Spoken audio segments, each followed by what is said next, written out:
Hello, welcome. Welcome. I'm Whitney Kobrin. I'm a love coach and owner of Heart Hunters Love Coaching, and I'm so excited to talk with you today. And today we're going to be talking about a very common block to finding love. And I'm really excited about this topic because it's the foundation of everything. It's the foundation of everything that I teach the women that I work with who are looking for love and looking for a meaningful relationship. And that topic is self-love, because we really have to know ourselves deeply and love ourselves before we can find love from another person. So I'm going to share my screen with you just so you guys have a little bit of a visual as we talk about this. Let's see. Okay. So what I find is that a lot of people are actually quite confused about what self-love means. So I'm going to start out by explaining a little bit about what is not self-love. So the first thing that might come to mind when you think of self-love is when you feel good about yourself. And this could be you did well on a test, you did well at work, you met a deadline, you accomplished a goal, you stuck to something that you plan to do. And that is great. And it's wonderful when you feel good about yourself. But feeling good about yourself and your abilities is actually self-esteem, which is different from self-love. Self-esteem is wonderful when we have it, but self-esteem is actually a double-edged sword, because when you don't achieve something, when you get rejected, when you're feeling sad, when your cycle is at a place where you feel sad and you can't even control it, all of these times in our life are when we're down. And when you're down, your self-esteem is down. It's not there for you. And what's the point of having love that's not there for you when you need it? And that's the problem with self-esteem. Even further, we live in this swipe culture today where everybody's looking to get more likes, to feel more accepted, to feel better about themselves. Young girls are using filters to look completely different. They're even seeking plastic surgery to make themselves look more like their changed, filtered self. So this quest for self-esteem has taken us down a treacherous path. Self-esteem has also led to narcissism. I think we have more narcissism in our society now than possibly ever. It also leads to constant comparisons of others, because to have self-esteem, we want to feel good about ourselves, which means we want to feel better than other people. We just want to feel better. And that's a tough place to be, because you might feel better at one point, and then the next time that you compare yourself to someone else, you might be less than. And that's not self-love.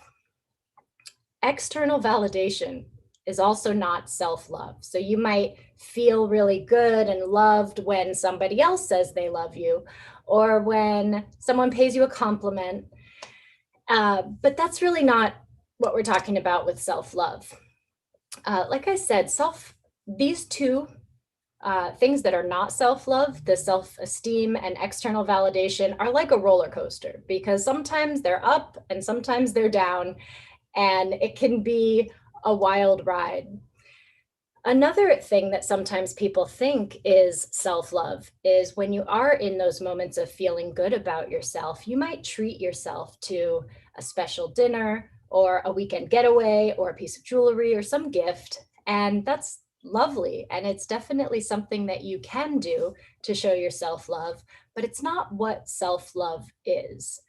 And on the same token, it's not bubble baths and getting your hair and nails done either. Self-care is great, which is what that is. Self-care is wonderful, and it's important to take care of yourself and to feel good about yourself, but it's not self-love. So what is self-love? First of all, it's an internal shift that happens, that you just feel love and acceptance for yourself. And the primary way that I recommend to practice self-love is self-compassion. And I'm going to stop here for a minute because we can really compare self-esteem on one side and self-compassion on the other and say one of these is not self-love. It's not very helpful. It's great when you have it, but when it's missing, you feel even worse. But the other one, self-compassion, can always be there for you. So I'm going to break that down a little bit because most people are not even familiar with this term. Most people are quite not compassionate to themselves. Most people have an internal dialogue that's rather mean. Have you ever said to yourself, "Oh, you screwed up again, you stupid person. Of course you screwed up, of course they're not going to like you. Of course you did the wrong thing. Look at the weight you've gained. You're so ugly." I mean, it's terrible. It's terrible, the things that we say to ourselves. And the first step is to notice it. And if you're watching this, I would encourage you to journal. Just keep a journal for a few days and write down your self-talk. Write down the thoughts that go through your head that are aimed at yourself. And you'll probably notice this theme of having negative self-talk. So what is self-compassion? I have an acronym that I use to teach people the 3 concepts of self-compassion. Let's see, I don't have it on the slide, but I'll just share it with you. But the first one is awareness. So we have to be present and aware of the situation that's going on. We also have to be present to ourselves. So let's say that you didn't do well on a test. Could be a date. Maybe you didn't do well on a date, or you didn't do well at something at work. If you did well, your self-esteem would get a boost. You'd feel great about yourself. You'd go about your business. Wonderful. But let's say these are one of those times when you failed. You just did not get what you wanted to get out of it. The first step is to be aware, not only of the situation and the present moment, but of what's going on inside of you. And a helpful tool is to say, I have feelings of blank coming up. So you would say, I have feelings of disappointment. I have feelings of anger. I have feelings of sadness. And I use this phrasing specifically because, and I have gone through this journey too. I have gone from a place where I had a lot of negative self-talk and didn't really know what self-love was, to a place now where I've turned my inner critic into my inner cheerleader and my inner comforter, and it works a whole lot better. But we want to be aware of the emotions that we're feeling. So that's awareness. The second is kindness. We want to treat ourselves kindly, nicely. And you might have barriers to this because you experienced other people talking to you in negative ways. And so that's just what's been programmed from your parents or other family or a partner or anybody else in your life. And often our internal talk comes from external talk that we've heard, although that's not always the case. And also with kindness, you want to treat yourself like you would treat a child, because we all have, I'm sure you've heard of the inner child, and there's truth in that. We still have the part of ourselves that we had as a child that was hurt, that was broken, that was disappointed, that felt all of those same feelings. And so when we start to treat ourselves as if we were a precious child and talk to ourselves like we were a child, it can really help turn the internal dialogue around. So instead of saying, "You're so stupid, of course you messed up, you always mess up, you're such a loser," which you would never say to a child, I hope, you would say something like, "Wow, you're really disappointed. You really put a lot into that and it didn't work out. You must feel really bad right now. You feel sad." And then you would offer some comfort. So I love this image here because what she's doing is she's hugging herself, but hugging yourself is a form of soothing touch. So the key to self-compassion, which is the key to self-love, is to be able to self-soothe yourself, to not have to rely on food, alcohol, drugs, zoning out on television, or relying on somebody else to fix it. Whatever it is, most of us rely on some external force to make us happy and some external force to get us happy again when we're not happy. But the truth is we all have it within ourselves to tap into that, to keep ourselves happy or get ourselves happy, or at least to make it through the rough patches. You know, sometimes you're just going to be sad for a while, and that's okay too. Self-compassion, also the other piece, I said there were 3 pieces to self-compassion, is common humanity. And common humanity is 2 things. One, it's that we can feel connected to others, that we don't have to isolate, we don't have to run away or hide, but we can connect with a loved one and say, hey, I really felt disappointed and this thing happened, and get their love and support. But also with common humanity, it's nice to know that you're not alone, that other people make mistakes too, that it's in our human nature to feel the ways that we do. Our emotions are human, our mistakes are human, all of it. So that's what I mean by self-compassion. And the acronym that you can use to remember this is KACH.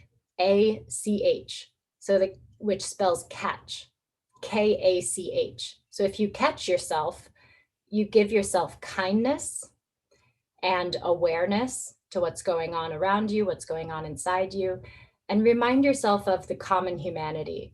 Oh, this is just a failure. This will pass. Everybody goes through this sometimes.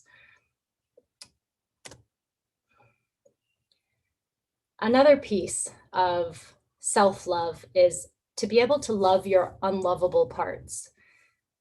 When you really get to know yourself and you see who you are in your essence, who you are in your beauty and your grace, you also see who you are in your shadow, who you are when you're lazy, procrastinating, mean, guarded, whatever it is. We all have these unlovable parts. It could be things that we're ashamed of, that we've been or done in our past. It could be thoughts that we have that we're embarrassed about. But there's always parts of you that we keep hidden and that we call our shadow. But putting the light on those and recognizing those and being able to own and accept and love those parts is what real self-love is. Self-love also requires that you respect your own feelings and needs at least as much as those around you, because you want to be able to speak up for your own needs and what you want and what you need and what you don't want and what you will not put up with. And sometimes you have to do that, even though you might ruffle some feathers or upset someone or not agree with somebody. You know, we have to feel a strong enough sense of love that we would do that. And for anyone that is a parent, it's easy to love our kids. It's just part of the natural humanness of having offspring and having children. It's very natural for us to love our children, to comfort them, to practice compassion with them, to love their unlovable parts. You know, oh, this freckle is so cute. You know, we don't have trouble with that, but in ourselves, we criticize and judge. Oftentimes we'll be able to stick up for our kids and go against a teacher that's not giving them a fair shot, or whatever it is. We're able to put ourselves on the line to look out for and protect those that we love. But sometimes we don't even do it for ourselves. And we really need to, because the goal is to align our mental, emotional, physical, and spiritual selves with our true desires. So this is the ultimate goal of self-love is to be able to be at peace, with what you think, how you feel, how you act. You say what you're going to do and you do what you're going to say, and you stick up for your values and what you believe in and what you truly desire.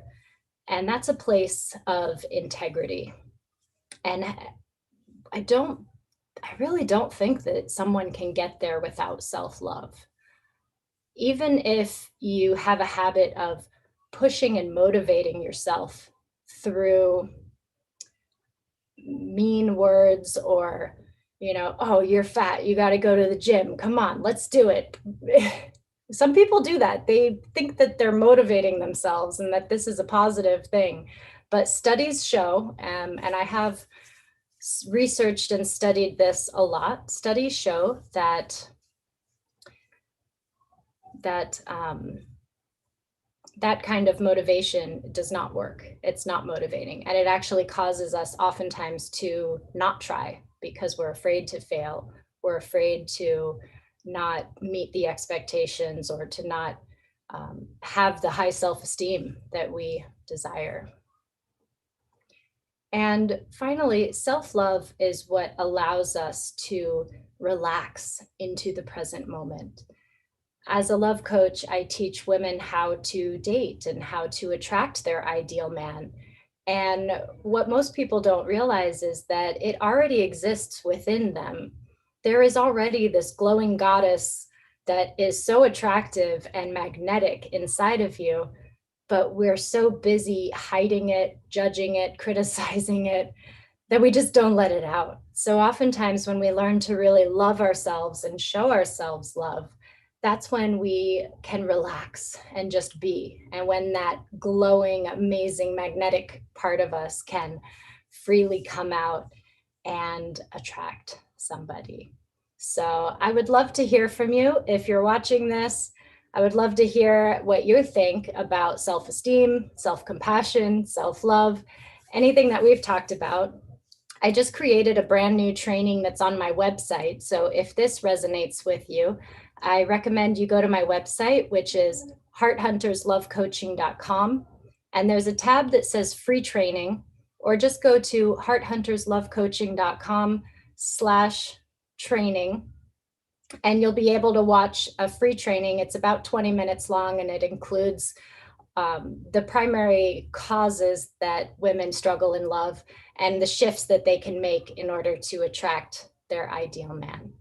So thank you. I hope that this has been helpful to you, and I hope that you will improve and grow your own self-love. Thank you.